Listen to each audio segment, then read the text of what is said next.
start the revolution.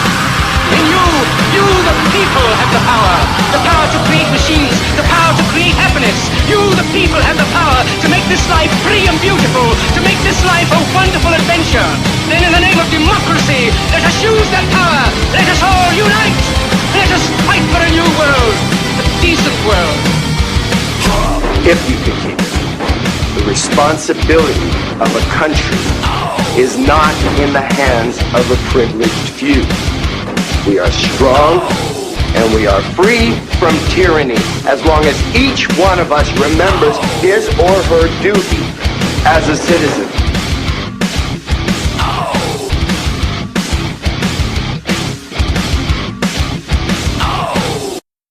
Okay, good morning, good day, good evening. Welcome to the Chadman and Randy Show. Hey, we're stoked right now. We set the studio up here in my house. We both kind of pitched in and made this happen. And it was trial and error pretty much all day today. We recorded earlier, and it didn't exactly sound how we wanted it to sound, and just trial by error, man. Learning, and it feels good, because here we are, doing it from home. It lives. I feel like Frankenstein, Dr. Frankenstein. And all this is possible because of our two sponsors. You guys have heard me mention them a little bit on each episode.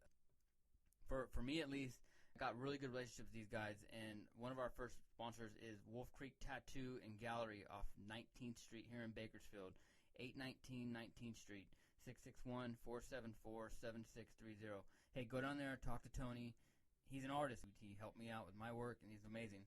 Also, our second sponsor is Detail Specialist of Bakersfield over in the Auto Mall, 2701 Auto Mall Drive.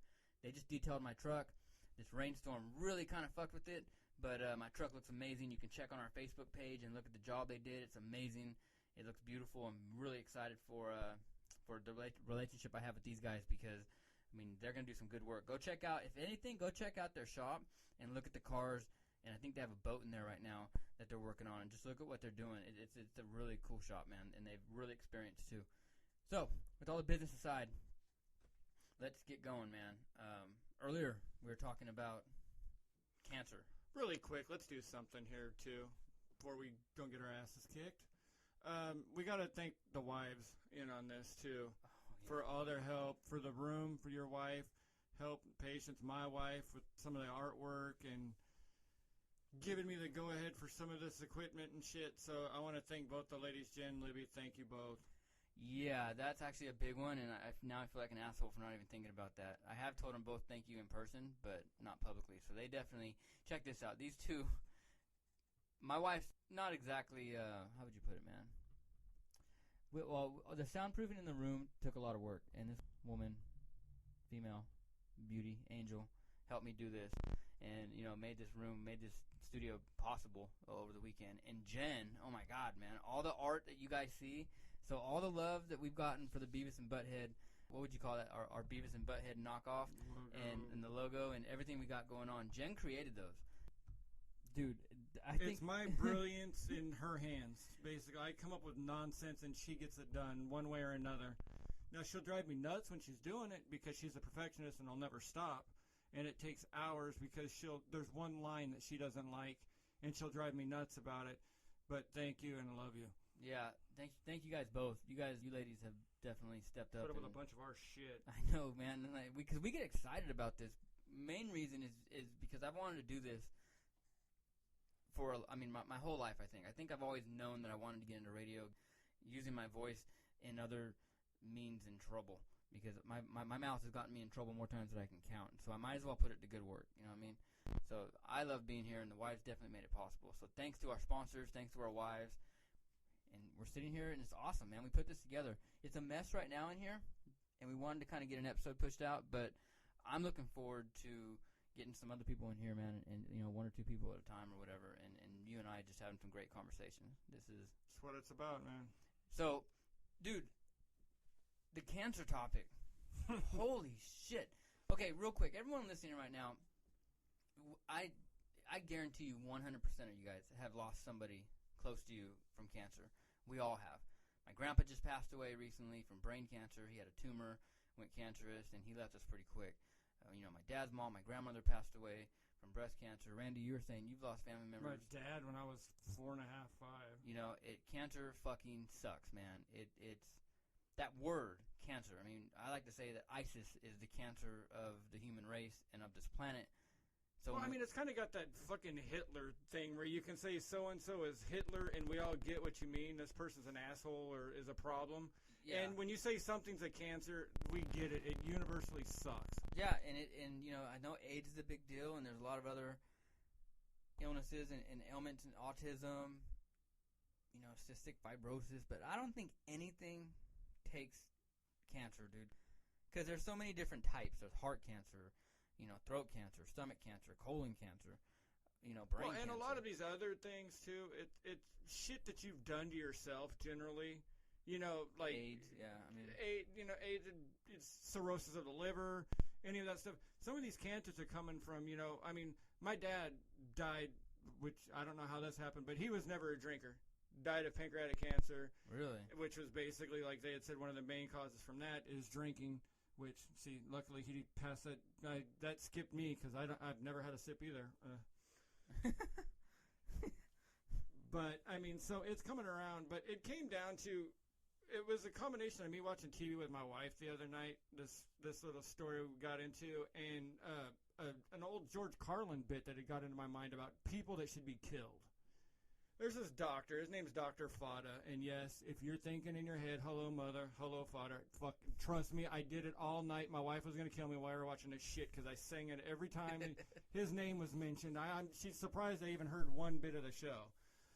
But this asshole, he had his bit going where he was taking people that had cancer, he started with, taking them and overdosing them with chemo, going really aggressive, really over the top, and basically accelerating their deaths. Well, that wasn't good enough to feed his desire and want for more money and to add on to his luxurious house. He started getting people that didn't have cancer and giving them cancer diagnoses to the fact where they were now getting chemo, up to hundreds of thousands of dollars. So think about that for a minute.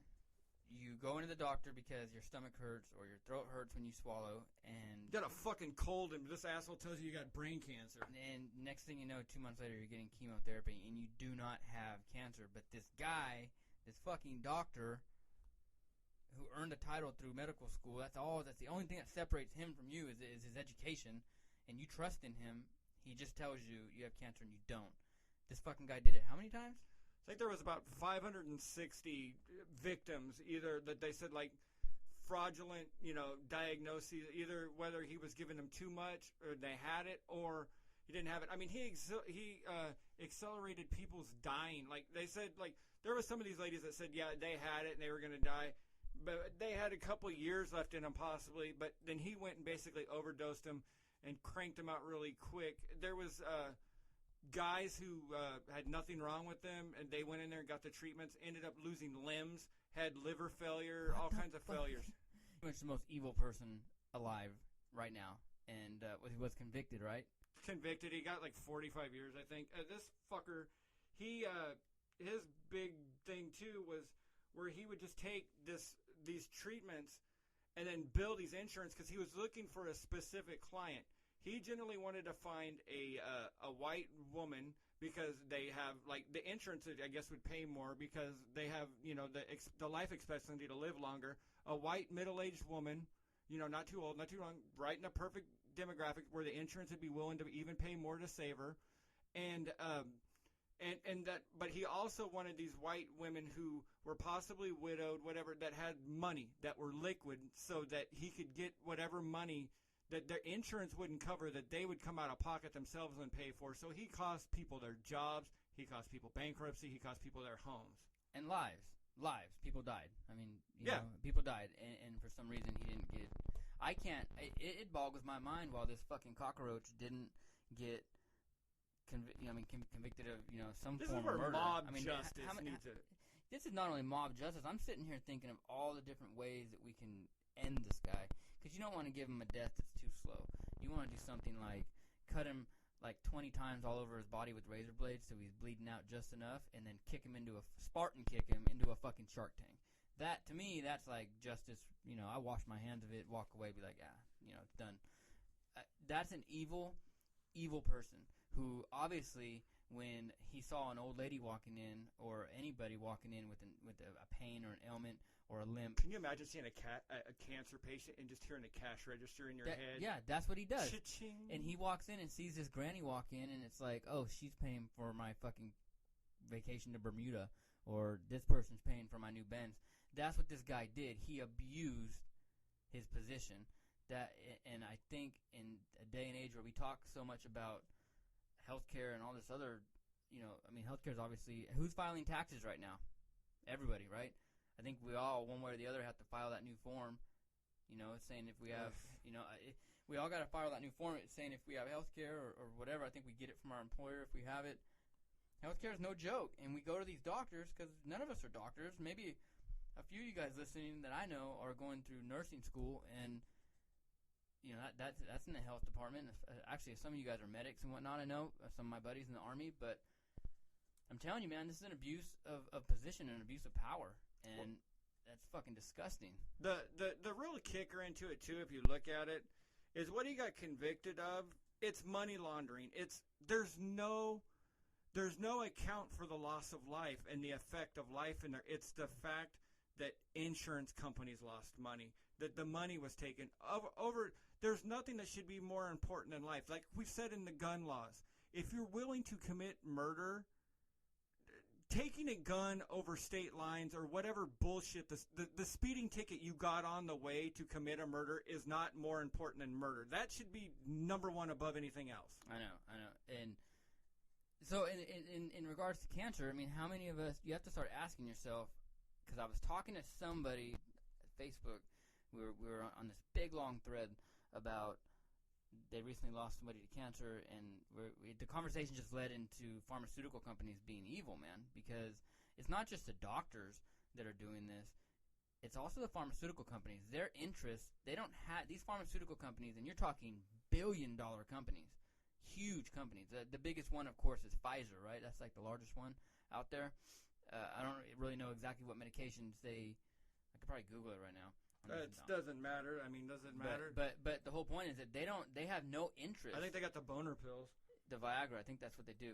And they'd have no interest in finding a cure because monetarily it makes no sense for them. They will lose money if there's a cure for cancer or a cure for this disease or a cure for this ailment. That means that their interest is in not finding a cure. So you have to ask yourself. No, you treat symptoms. You don't cure. You treat symptoms. So you have to ask yourself, will we ever find a cure? Because who's funding the research? The government, right? Well, who are we putting into office? Congressmen and presidents whose campaigns are paid for by fucking pharmaceutical companies. That you really got to look into this. And right now, being an election year, it behooves all of us to go online and look and see who's funding these presidential campaigns. Look into it. And is it in their best interest that they want to find a cure for cancer? I don't believe it is. Wouldn't it be interesting to go through and look at like all the cancer research people and see how many of their family members have been affected by cancer, to see, because if we went down a line and you see none of these motherfuckers have ever lost a family member to cancer, it's gonna make you wonder. And then I'm calling bullshit. It's gonna make you wonder, man. That's actually scary. I don't even know if I want to go down that path because I think the anger level, and see, we live in a world where people don't think about that. People would watch a family member die, go through the emotions. I mean, I just went through it. The emotions of watching. In my case, it was a man who taught me how to be a man, the strongest, toughest, Brooklyn-born alpha male really in my life, watching him deteriorate from a disease that could potentially be cured, right? You always kind of wonder about shit like that, too, though, is like when we look back, like now looking back and we look at like scurvy, and you're like, you fucking idiots, all you needed was vitamin C, and 7 million of you would have, not died. So, I mean, you wonder if they're going to be just like, some stupid root or something dumb that they're going to be taking in the future and go, this would have all been prevented by nothing. So I think in the earlier recording we were doing, I told you how we took Anakin, my son, to get his first year shots, and we didn't. So we're not those people who are like anti-vaccination. That's not us. We're not that. I mean, if you're like that, that's fine. we just see it as we don't want to rush the vaccinations on our side. I mean, the doctor took that. I mean, she was almost irate. When we told her, look, we're not going to give him all these vaccinations in the first year of his life. We'll spread them out. My wife watches them during the day. I'm a full-time college student using my GI Bill. I'm home a lot. I mean... Okay, but you said the doctor got irate, right? But I mean, that you could tell that she was annoyed. Oh, yeah. Okay, now here it goes back to this cancer fucker, and that his whole thing is that you go in and you're putting this trust in this guy and get shit if you feel that you're getting shit or somewhat of an intimidation, some kind of drawback if you go against his diagnosis. This guy tells you got cancer, which is the worst news in your life ever. And then people are supposed to be like, well, you should get a second opinion, which you should maybe get a second opinion, but that you're supposed to go against his diagnosis. This is a guy, this is your specialist. I don't go to my mechanic to ask about my air conditioner in my house, my car mechanic, but when my fucking car's broken, he's pretty important. Yeah, and you saw it on her face that she was upset, and how dare you question my, Right, and that's what got me upset, and it didn't really, it ended the way we wanted it to. But maybe that's when you should question shit, is when people are so invested in the outcome of your question, then maybe that's when you should be questioning it. Yeah, and I don't want to take anything away from this doctor. She's nice, she's cool, we're very pleased, but this one particular subject for us, the whole reasoning we had was because, like I said, I'm a full-time student. My wife is home with the kid. He's not going to a daycare. He's not, you know what I'm saying? There's no real reason that we got to go and fill him full of shots in the first year. We spread him out. And, and we did our research. There's actually a lot of parents who do that. And then there's people who listen to everything the doctor says because who are we?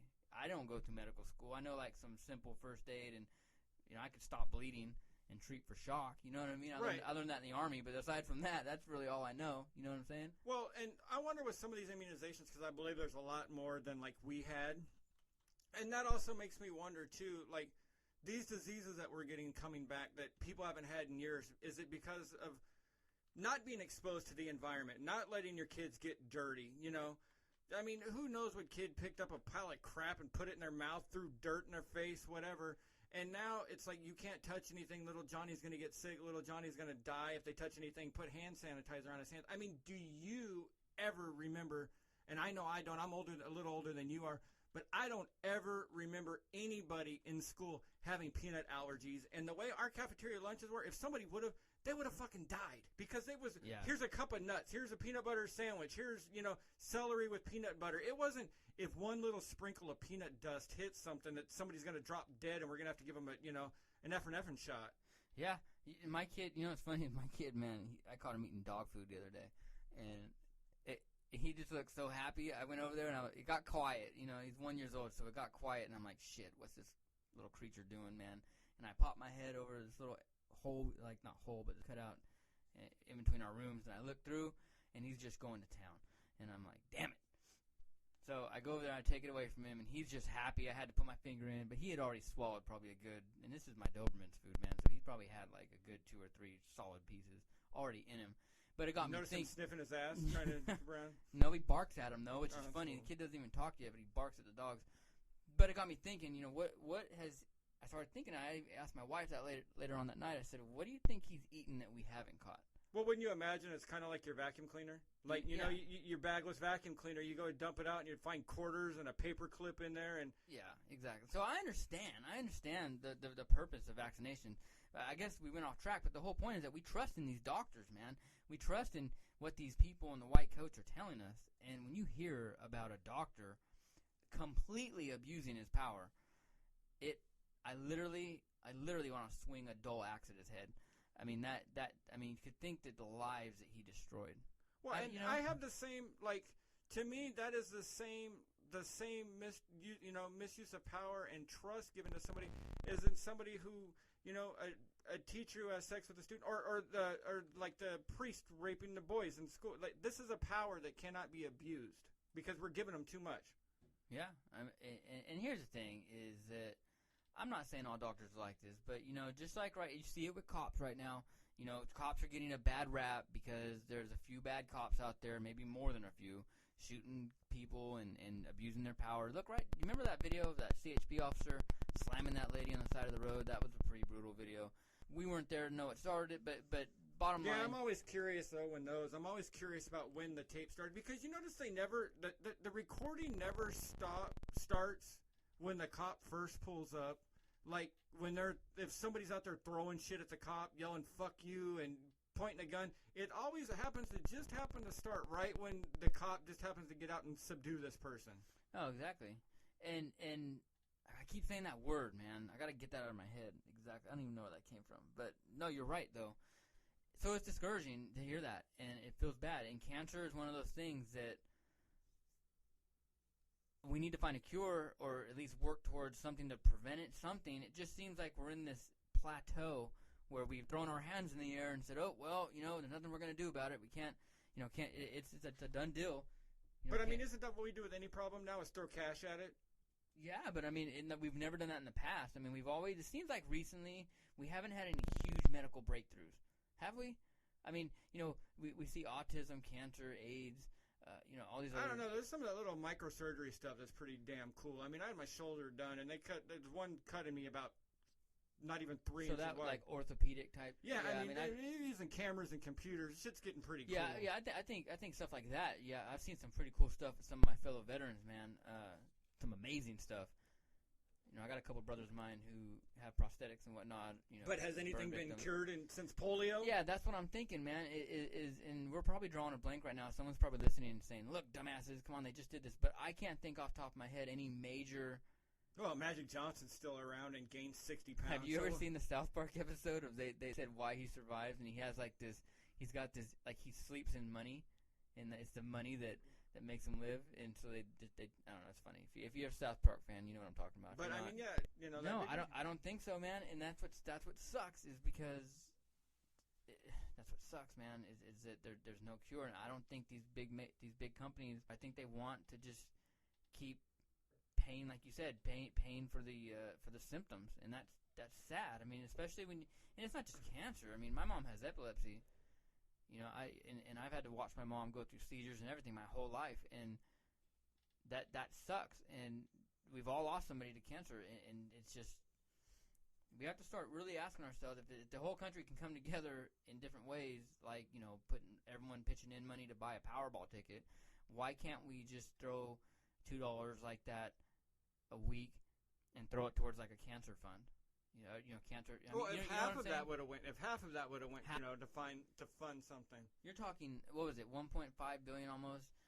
Half of that, if everybody said, "Hey, look, on March 1st, well, you only got a third donate. of it anyway. When it came down, is 1.5 billion or 1.6, and then by the time, like, if you took the cash payout, by the time they got, like, because you took the penalty for taking the cash payout, and by the time the government got theirs, you were walking with about $500 million. And I couldn't figure out if I was going to be more pissed about or more happy that I won $1.6 billion or the $1.1 billion that they took from me. So I think Morgan & Morgan, I could be wrong. What is Morgan & Morgan? But it says Morgan & Morgan donated $278,000 to Hillary Clinton. And then you go over to Cruz. I just happened to pick both of them just to be fair. You go over to Cruz, and he had... Well, the fact is you don't even know for sure which ones are in, but you know there's somebody that's in there. I mean, Scott, I think, is in there, but, I mean, that's not much. But, I mean, you don't know what these companies are hidden by either, or smaller donations given. Oh, this dude doesn't have shit for donations. But, you know, I mean, but go on there and look. If you're curious, I'll spend some more time doing it and maybe follow through with it on another episode. But, you know, these guys, yeah, Scott Industries, there you go. 31,000, that ain't shit. But it's still 31,000 more than what I got. You know, to throw at somebody. But these are the people donating to these people, to these politicians, and do they really, honestly, want to have a cure? It's an important question. I think we should all ask. Well, look at the biggest breakthrough.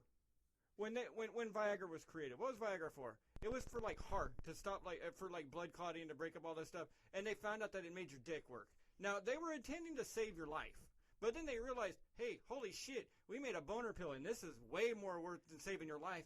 because who's got a broken dick? Old rich motherfuckers with a shitload of money that are willing to pay a lot more than they are to save our broke ass lives. Yeah, dude. I was just listening to another podcast, and a guy was on there talking about how they sell in Thailand. They sell Viagra pills for $0.25.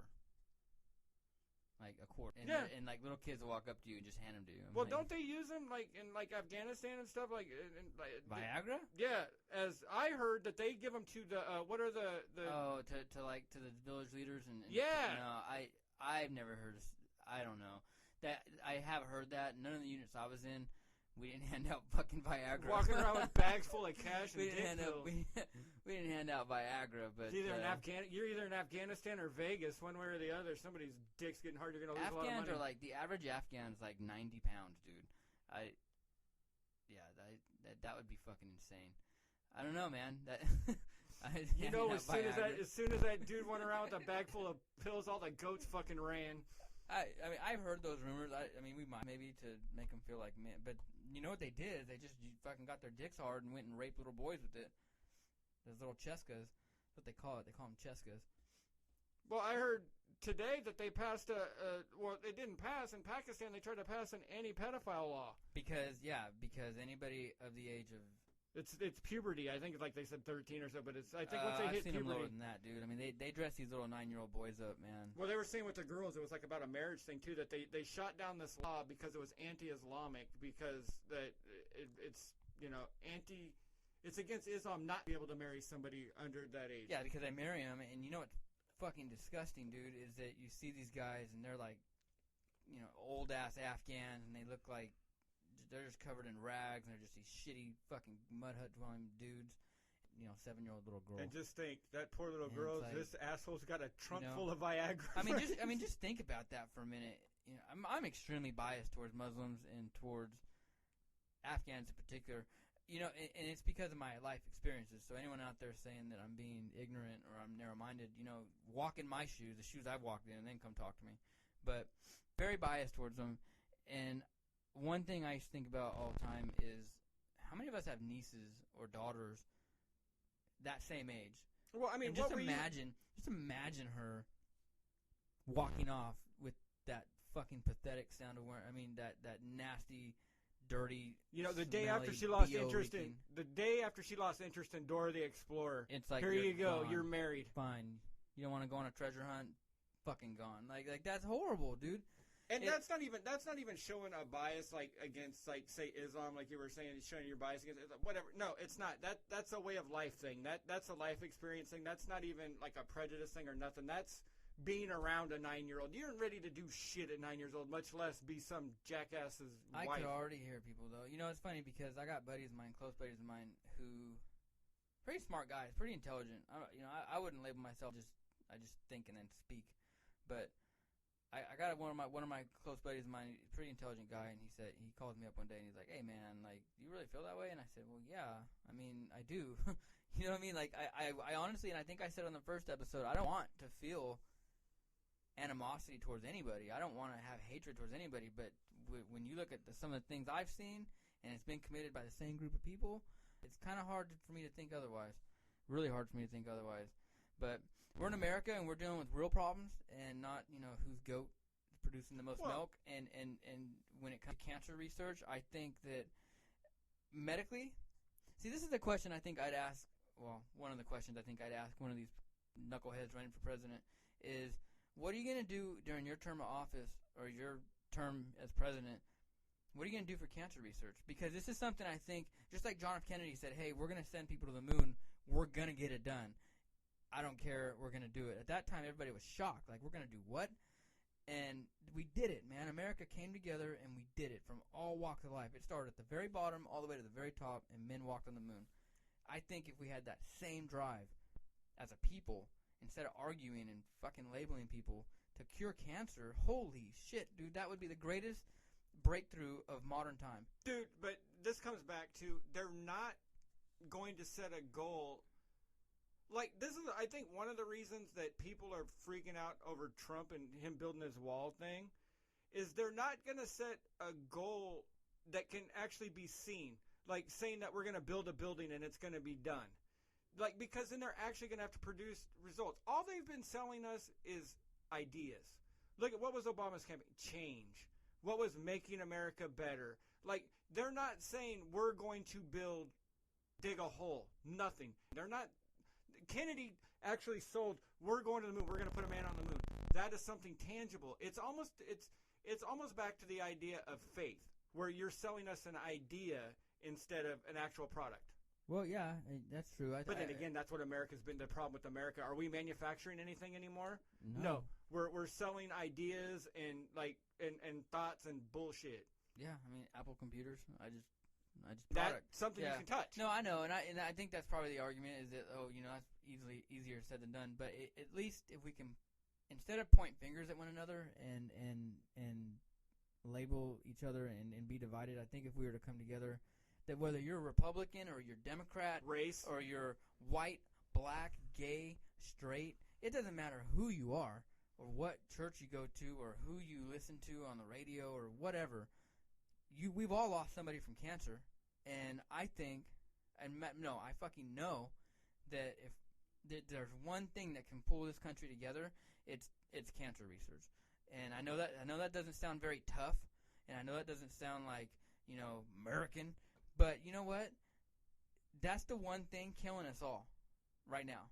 I mean, it hands down, cancer is destroying every American's life. I mean, we've all lost somebody from it, and I've given this a lot of thought, and I went from, 10 years ago, I think I was just telling you, 10 years ago, from being super right-wing, let's go blow shit up, kick down doors, red, white, and blue, hamburger, fucking apple pie, heavy metal beer, to, yeah, I mean, I do still love all that, but now I'm like, what's really going to bring this country together? Because clearly, waving a flag and supporting the best Christian candidate who listens to country music, that's not going to do it. And putting a minority liberal in office who's going to run policies down our throats that not everyone enjoys.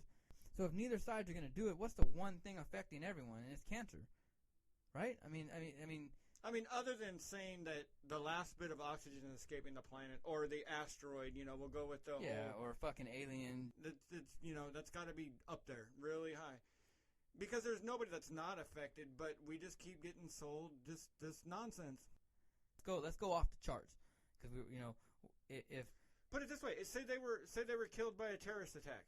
No, take all those numbers and imagine the call to arms there would be if ISIS had these numbers of wiping people out. It'd be insane, man. I mean, how many people? I'm gonna look that up right now, man. How many people a year die from cancer? I mean, your favorite radio host would probably already have this answered, but this is a podcast, and we're having a conversation. And it's we're not. We also come in with slightly a topic and just kind of see where it takes us. So we don't have. I mean, and the whole thing is we're not here necessarily to have all the answers. We're just asking a lot of questions and trying to ponder through some shit that questions that none of us are gonna have the answer for anyway. Holy shit! Currently, 7.6 million people die from cancer worldwide every year. Now let's see. And over half are 30 to 69 years old. Oh, dude, that's fucking horrible. Okay, this year, talking about 2015, 564,800 Americans. Oh no, this year 2016. Okay, the year we're in now, 564,800 Americans are expected to die of cancer. That's more than 1,500 people a day. Holy fuck! Let that sit in, man. That number doesn't even sound right. I bet you it's more than that, because you figure if it's I'm sure it is. I'm sure it is. Well, no, I guess it could be. Those are the people. Well, you know what it is? Those are the people with health care. Those are the people with health care that it can be reported. You know what I'm saying? How many people just die over in a ditch that are homeless somewhere? Right, homeless people. People who don't have very, very good means to live off of. I mean, so I'm pretty sure it is a little higher. But dude, even if that's the lowest.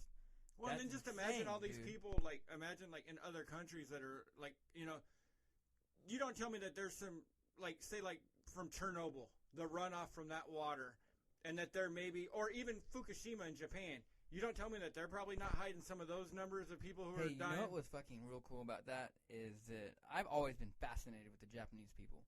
There's something just really cool about it, about their whole culture. If I could have been born anywhere else as an American, I think I'd want to be a Japanese. I think I'd want to be born in Japan. I think going back throughout the ages, man. They just have an amazing culture. However, the coolest thing I thought, not really however, but the coolest thing I've ever seen was right after Fukushima, right after that nuclear facility kind of went under from the tsunami. They knew that they had to go in there and like stop and get the water running to these places to cool down the reactions or whatever. There were people lined up, dude, like older guys, older dudes lined up, willing to go in there and work until they died. And these are they were waiting out there like with their whole Japanese get up, ready to die, like samurai suicide style. But instead of put a sword through them, right, like a samurai, they were gonna walk in there. And Wrath of Khan. Yeah, dude, they were gonna die for their country. And you know what, man, I should pull the video up on YouTube. But they're interviewing these guys, and they're telling the reporters that we want to die for our country and for our people. We want to calm this situation down. Now let me ask you guys this: do you think that shit would go down if that happened in America? Honestly, you think if let's say in San Diego, the nuclear power plant in San Diego, let's say a tsunami hit San Diego, destroyed it, everyone's being affected by it, radiation's escaping, and we need to go in there and cool the reactors down. Do you think you'd see Americans lined up, man? Fuck no. Hell no. People be you better bet your ass, dude. People be talking about it. People be in bars this is when and you shit. go, all right, prisoners, here, we got this deal for you. You go hang out in there for 20 minutes, and you're a free man. Send that fucking doctor over there, dude. The doctor that was that evil cancer doctor. Send him in there. You want to be forgiven of any crime if you can make it 20 minutes? Don't even give Don't even give him a radiation suit. Just fucking send him in there butt naked with sandals, those cheap sandals you buy from Walmart. You know what I mean? Good luck, fucker. Give him a wet mop. Yep. But dude, like that's. Oh wow, man! That's an insane amount of people. 1,500 people a day. That's horrible. Cancer is second leading cause of death in the U.S., exceeded only by heart disease. So you know what? Heart disease, man. That's actually the largest. But I think the thing with heart disease is is heart disease cultural? It is, but that's also your diet. There's so many things that can lead to that. Yeah. And genetics. And being a big fat ass doesn't help either. Oh wow! 1 of every 4 deaths in the U.S. are from cancer. That's insane. This is from the CancerResearchCenter.com. Or CancerCenter.com. They're the leading researching web-based organization. That's insane. Since 1990, there have been approximately 5 million cancer deaths. That seems low compared to those numbers. Well, 500,000 a year. Give or take. I'm in a college level math class, and I'm not the smartest man. I'm an infantry guy, man. I'm a grunt. I bang rocks together.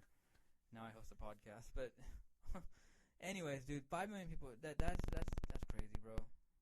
That's insane. And I just think cancer research is the one thing that can bring these people together. Bring our country together. I think let's aim for a cure, but let's fucking focus on doing something about it, man. And for God's sake, stop doctors like this. Because what were we saying earlier? If one doctor's out there doing this, you bet your ass, man, there's at least 100 more out there doing it. You know there is. Well, the whole problem is that there's one more doing it. One's just insane because look at how many lives you figure one. That guy's at 600 himself. 600 victims that he mistreated. It's like throwing rocks into a nice, putting your head a nice crystal clear glass lake, right? And you throw one rock in the middle of it, and the ripples just go all the way across the lake. Now throw 500 in there. Can you? That's what that guy did. He affected things that weren't even directly related to these people that he fucked over. You know what I mean? But do you imagine how much cancer's hurt you and how upset you've been by people you've lost? And the toll it's taken. And then could you imagine if you found out that there was absolutely nothing ever wrong with that person? I would put a fucking jihad on him, dude. A goddamn American jihad. Dude, I'm telling you, brother, since you told me that story last night and we were talking about it, I have just been in the back of my mind thinking about what I would do to somebody. And I can come up with some pretty foul shit, man. I'm telling you, bro, cancer's it. If there's one last hope to bring the American people together, it's cancer research. That's my opinion. That's my opinion. It's not illegal immigration. It's not gay marriage. It's not taxes. It's not the economy. It's not oil. It's cancer.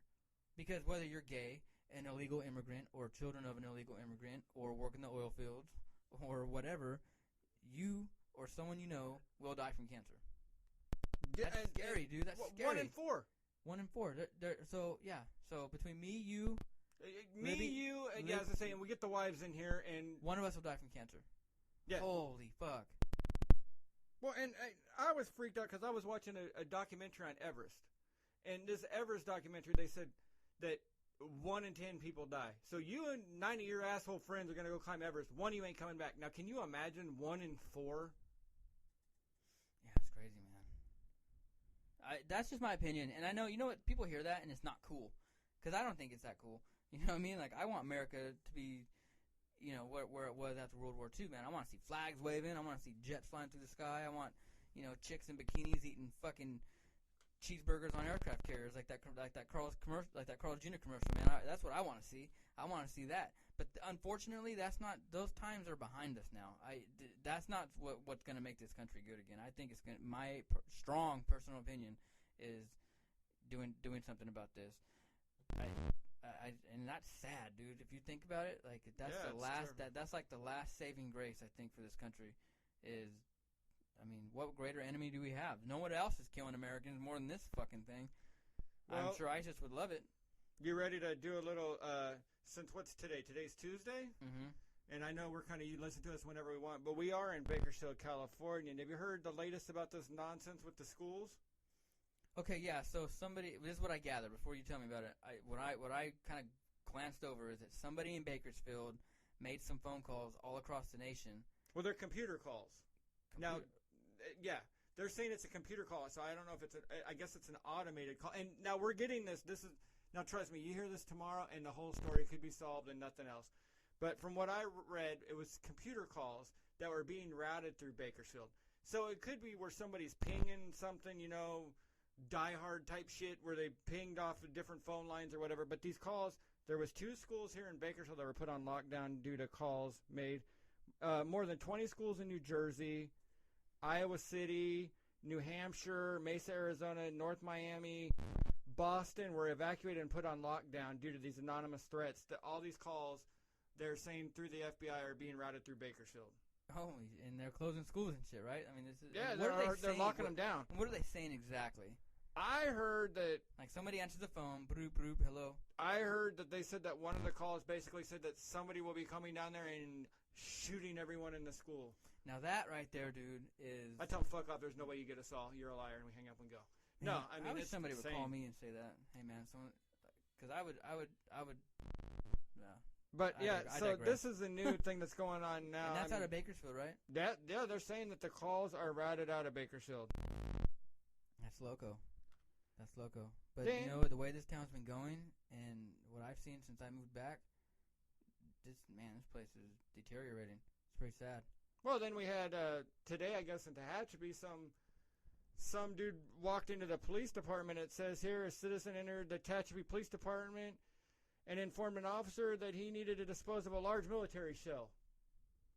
So they had to call the bomb squad like a out. 155 round, like I don't know what they're saying. Mortar, artillery. Yeah, they're saying this dude had an unexploded military shell on the front seat of his vehicle, which was parked in front of the station.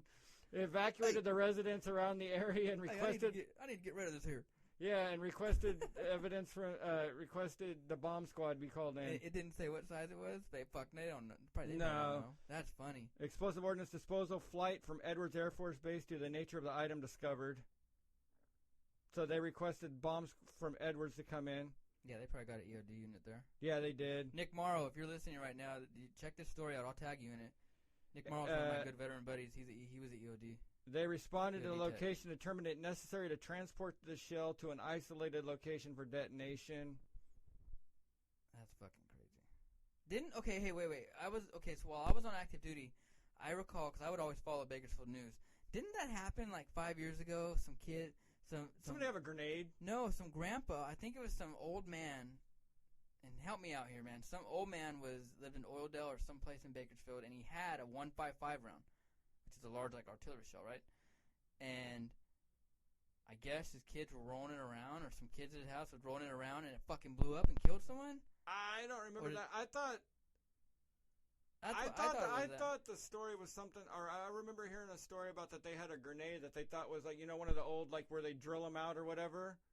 It'd make them like a training grenade, like a stim grenade, or it was a grenade, but it was drilled out like for like a table weight or something like that. The training, like the sim grenades, are drilled out in the bottom, and they'll just put like.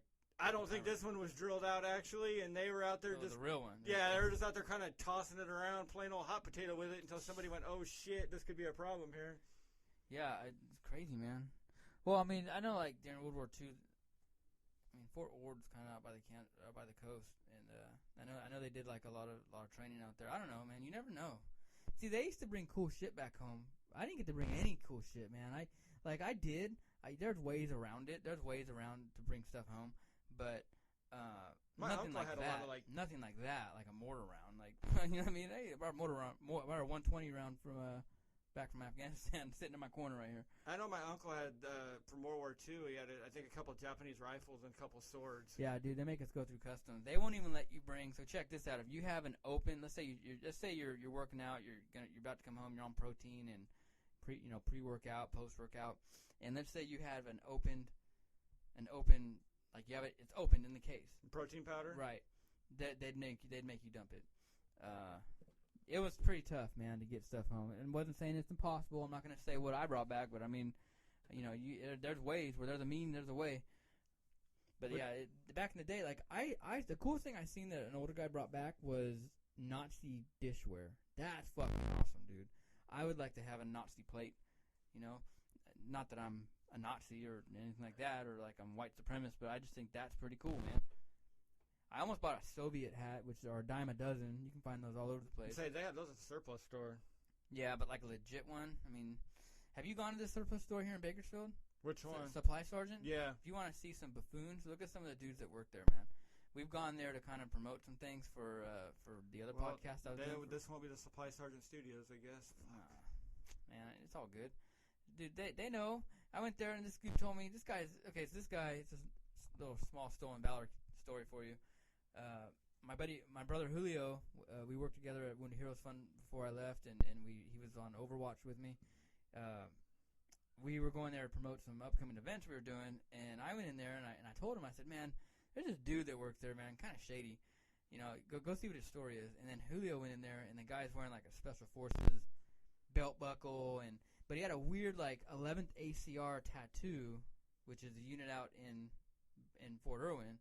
And they train people to go to combat in Iraq and Afghanistan.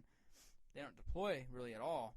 I think they did back in 2005. But bottom line is that it just didn't work. Like this guy is like this skinny dude, 7 Special Forces belt, 7 Special Forces group belt buckle, big time stolen valor dude. We never followed up with him or took a video of him or anything like that. But yeah, that was pretty funny. I guess you work at a surplus store. It's just part of the gig. You just put whatever on. I work here, so I can wear this. Nope. That's what you do at Taco Bell. What do you mean? You get Taco Bell shirts. What the fuck? Why not? Dude, my mom was going through a lot of my old stuff, and I'd keep boxes at her houses like as I was growing up, and she found one of my Del Taco aprons. When I worked at Del Taco, I was like 17, 18, right before I graduated high school. And you mean you didn't have to wear the taco and dance out on the street or no, something? she found it, man. She's like, I found this Del Taco. It's a while back. It's pretty funny. But yeah, man, I don't know. Cancer sucks, and I know we went off topic, but it sucks, and I think we should be doing more. I think we should definitely be doing more to at least make people live. Because the way I saw my grandpa go, because when it gets bad, they send them and they have hospice take care of them, and their quality of life is horrible. Did you want to talk about a depressing job? Could you imagine being a hospice worker? I know a few. I know a couple. Thank you for doing it. I mean, somebody's got to. Well, because here's Lord. the thing, man. My grandmother, God bless her, I think she might listen. She said she was, so she'll probably slap me when she sees this. An Italian woman, and I'll tell you this about my grandmother. She's definitely an alpha female. I'll tell you that much. And what just happened? Okay, so my grandma can be very outspoken and very difficult at times. That goes with the time. Yeah, very difficult. If you've ever seen, so check this out. If you've ever seen The Sopranos, the grandmother in the first 2 seasons. Oh, poor you. That's my grandma. That personality, hands down. That's Nana. Well, that's where me and Preston got our favorite line ever that his mom used to say, because she's from New Jersey, and she'd say it sound like it, go shit in your hat. Because that was from, and that's our greeting to each other. Me and one of my best friends, Preston Nash, who some of you know, local musician, moved out. But yeah, I mean, that's one of our favorite greetings to each other. Well, these hospice ladies, I take my hat off to them because not only did they have to obviously care for my grandfather, but they had to kind of, in dealing with my grandmother going to that situation, it's got to be horrible for any loving wife, anybody who loves someone, and to watch their husband or their wife go through that. My grandma's a very, very, very, very strong woman, but on a daily basis, she could be difficult. So if I understand how hard it is for some of these hospice workers to deal with, grieving family members, and, you're watching this person die, and you have these people come to your home and help you take care of them, and it's not always easy or very pleasant to watch how these people go, and it's definitely, they're definitely angels if they're the only angels I believe in are people who actually do good, and I think that's actually a good example. Yeah, I mean, and somebody's got to do it, I mean, I know, man. That's, you need grave diggers, too. I mean, that's the worst, it's one of those things, and... Yeah, and hospice people should actually be, they should be paid a lot of money. I bet you they're not. Maybe not as much as they should be. I think they should be making pretty good money. You at least got to have a counseling fund or something, because, I mean, at least with any other kind of, like, in any other, even if it's terminal medicine, like, not terminal, but, like, even terminal medicine, even with cancer, like, there's still, you can get that one shot, all right, maybe these people will survive, but with the hospice thing, well, it's just, you're biding time now, make them comfortable until they pass, and I guess that's how they can see it, is that they're going to die, and let's make it, a good trip out for them, make them as comfortable as they can, you're stopping the pain. Yeah, that's horrible, man. I'm just sorry, dude. I'm just thinking back about what it all. I remember I met the first hospice lady that came to see my grandpa, and like I said, he was a total Brooklyn-born alpha male. I mean, a tough, almost scary guy growing up, and to watch somebody go out like that, the way that cancer just took over his life and eventually ended it, man. Cancer is no joke, man. No joke. And I just think that if it was me, if I had one wish, and that wish would bring America back together, it would be focused. Let's destroy cancer. Let's research at least to do it. Something's good got to come out of it. If you say something like John F. Kennedy did and say, hey, we're gonna find a cure to cancer in 10 years, I guarantee you, even if you don't find the cure, something good will come out of it, right? I mean, maybe the care will improve. Maybe the breakthroughs in treatment will improve. I mean, you know what I'm saying? Ask questions. Good. Look underway. I mean, the fact is we have a debate now that's been going on for years about, does cannabis oil treat it? And the fact is now, can you imagine the shit fit that the medical companies would have if it was something that we could all grow that could fix it? As somebody who personally, and this is I think my first public announcement, because I'm no longer tied to any organizations or anything, I can say it. As a gay man, say it. Go ahead. What if somebody tuned in right at that moment and then heard you say that? My name is Chad Garcia, and I support. No, as somebody who participates and chooses to use medical marijuana, I can tell you it does have its benefits. Helps me sleep, calms me down. I don't have to take, 6 pills that the VA wants to give me. Duffel bag full of drugs. Yeah, I don't want. I don't got to be treated by the VA and all their pills. I mean, I choose to go natural in something that grows out the ground. I mean, it's natural and it helps me sleep. It calms me down, and I don't abuse it. I'm not, smoking pot when my son's around. I'm not driving around my car during the day smoking pot. I use it accordingly. I use it how it's supposed to be used. Now, are there people out there who abuse it? Hell yeah. But there's people who abuse anything. There's people who abuse Viagra, people who abuse, Percocet, Norcos, same thing almost, right? I mean, look, Tiger Woods with his Ambien. And I don't even know how you abuse Ambien because all this shit does make you sleepy. I'll tell you from personal experience. So I was prescribed, the first time I was prescribed Ambien was in 2008, and didn't take it again until things got real bad, and no sleep happening until 2013. And that shit is extremely addictive, dude. And it's not addictive to the point where you're like scratching your neck and being like, I need some Ambien. It's not like that. It's you need it to go to sleep, because without it you won't. And that's just the bottom line. I started taking it. I was on it for a while because I'll go 4 days without sleep sometimes. I just have bouts, man. And then plus I was working a night shift at that time, and I would get off of work and then stay up all day to try and have a normal life when my kids got home from school and everything, and then try to go to bed at a normal bedtime. But my problem is if I fight sleep off when I'm really tired, then I'm awake for another 8 hours. Yeah, That's it.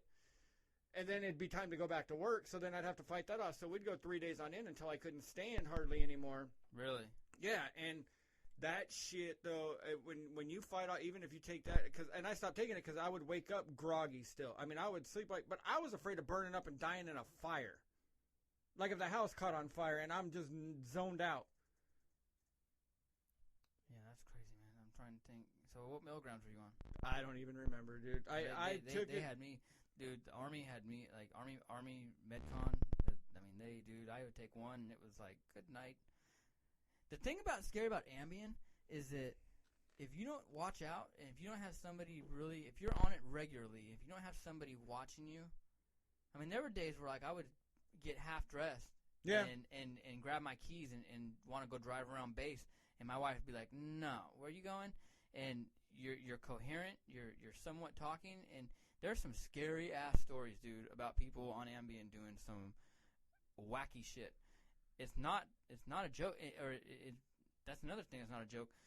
I didn't like that. I didn't like having to rely on a pill. Now, using cannabis, whether it's in tea form, edible, whatever form, I'm taking it, sleep is not a problem with me. The only reason I'm up late till 3 o'clock in the morning most of the time is because I'm doing podcast stuff or working, you know what I mean? And that's not, or homework or whatever. I'm not, if I have an issue with sleep, I have a natural way of handling it, and that's just my opinion. That's what I choose to do as a free American, and it's legal. I'm legal. All I need to do is tell my wife to turn on one of the Discovery ID shows, that Joe Kinda shit, and I'll be out in 3 minutes. You know what will put my wife to sleep is anything made by Ken Burns. He makes those documentaries on PBS. Pictures of pictures. Dude, man, he did the Civil War one, and I think it's fascinating.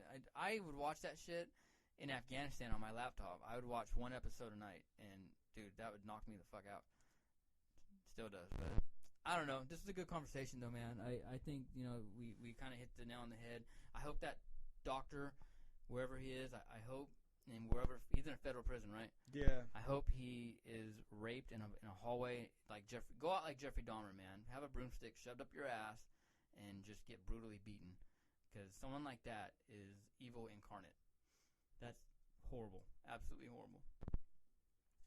So I don't know. So we're gonna be doing this regularly. I think if time with your work schedule and all the classes I have, I think we can probably maybe do in a 7-day work period, 7-day work week. Might be able to hammer out 2 or 3 a week. Yeah. I mean, maybe sometimes with holidays or whatever, it might kind of get spread out. But and if something big happens and some news breaking kind of story comes around, I think we'll definitely get on it. Well, that's the thing that we wanted we didn't want to have to book time. If something, I mean, like for instance, if like when 9/11 would have happened, if some shit breaks like that, we're cracking mics. Oh yeah, we're gonna be on it. I mean, and that gives us the freedom. We're not, because before, I mean, we had to book. We would book time. And, it would just depend if we had a topic or whatever. But then this one, if we've got some time and something strikes us, boom, there we go. I mean, hell, we might even broadcast a commentary of the Super Bowl. Who knows? Ooh. Yeah, because my team's definitely not in it. Damn it. We can sit here like a bunch of old women and talk about the commercials. Oh, did you see the Pepsi commercials? Shut up. Metallica's playing the night before, but I'll be here. Check it out, Bakersfield, before we hang out.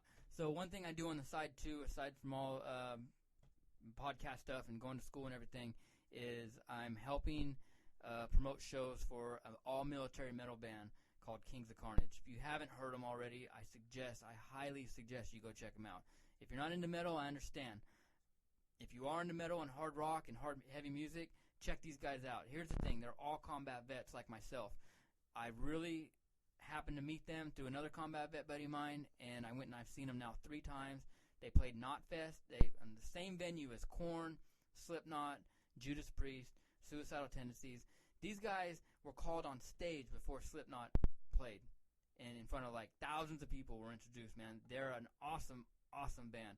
And I'm not just saying that because I'm friends with them and because I'm a veteran. I mean that. They're coming to B-Riders here in Bakersfield on White Lane, 7 o'clock on February 6th. And the Aviators, which is another cool local band, will be playing right before them. So it's no cover charge, too. So don't worry about cover charge. It's a donation at the door. You could potentially walk in and give $1. All donations go to Wounded Heroes Fund, a local combat vet organization treating wounded heroes, wounded vets.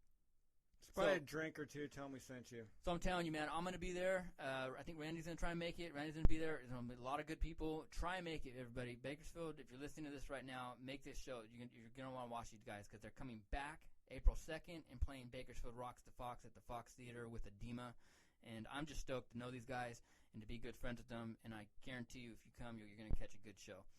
With that, I think we're good. I think we're probably our longest show yet. I don't want to ramble too much. So tune in, man.